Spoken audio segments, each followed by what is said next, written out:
OnTime has been designed with a focus on scalability, visualization, and giving the user a tool that is easy to use, and this is how that tool looks. The first thing you'll notice when opening the group calendar is the clear and graphical overview of your and your colleagues' schedules and whereabouts. Here you have all your colleagues' calendar entries with the amount of details that you've been given the right to see. This means that there might be colleagues who you can only see availabilities on, while you can see all the meeting and entry details on others like the agenda and location. I can choose which people I want to see in my calendar by choosing between the different groups, which is described much further in another video.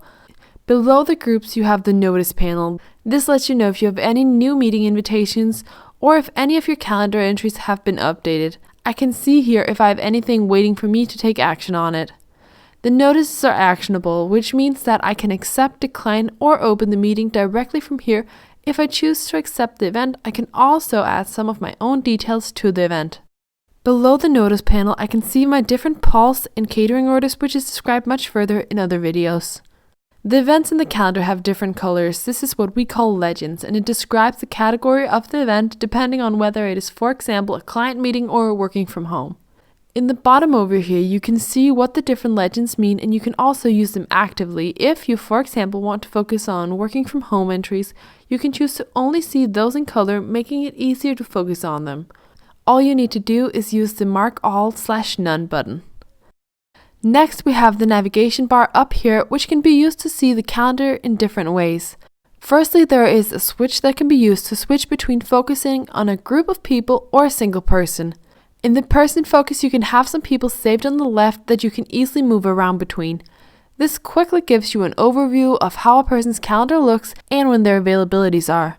If you have the rights to edit in the person's calendar, I can also do that from here, whether I need to create new events or reply to calendar notices for them. Next to the switch, there are some different views that can be used to see the calendar. There is a 6-day view, a week view, and a time off view.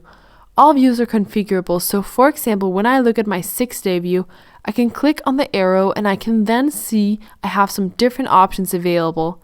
I can set the time frame that I want to see in the calendar. This means that I only see the relevant time during the day, giving me a simpler overview. I can choose the number of days I want to see in the day view, so I might change it from 6 to 4 days. The row height defines how many overlapping events I can see while still being able to see the event description. This allows me to make it small if I want to fit many people into the view, or large if I'm working in a team where it is more important to see details. Lastly, I can choose to see working hours. These are personal and are made to give colleagues a general overview of when they can expect you to be working. These can be set in the settings, but I will get to that in a minute. I can also adjust things in the week view, and here I can also choose whether or not I want to show weekends. I do this by saying no to showing weekends, and now it will just give me my 5-day work week even if I choose to see more than 1 week. In the navigation bar, I can also choose to see the time off view, which gives me an overview of when people are away from the office. The things I see here depend on what has been chosen in the company to count as time off, whether it is vacation or maternity leave. This makes it really easy to plan and coordinate holidays, whether it is about getting something done before people go on vacation or making sure that there's always someone from the IT department who are working. Next, I have the list view where I can get the calendar events illustrated in a different way. On the left side here, I can specify the things I'm seeing by choosing a time frame, the users whose calendar I'm searching in, and even things like category, invitees, and legends. The events that fit my search criteria will appear out here, and from here I can then access them and even export them from OnTime in case I need to send, share, or print them. After the different views, I have a question mark. This leads you to the YouTube playlist relevant for the version of OnTime you're running. This way, you're never far away from a helping hand if you have trouble figuring something out. Lastly, in the top right corner, I have the settings. From here, I can do a few different things. Firstly, I can set the language and date time format for my calendar. This means that I can choose myself which language I'm using even though the rest of my organization is using another language. Under this, I have the working hours. Here I can choose the time zone I'm working in and then what time people can generally expect me to be working. It could be that I don't work Mondays or that I leave early on Thursdays. This way, people aren't booking meetings with me outside of my personal working hours. Just like with everything else, this quickly and automatically updates in the calendar. The last function we're going to go through is print, which allows you to print people's calendar data directly from OnTime.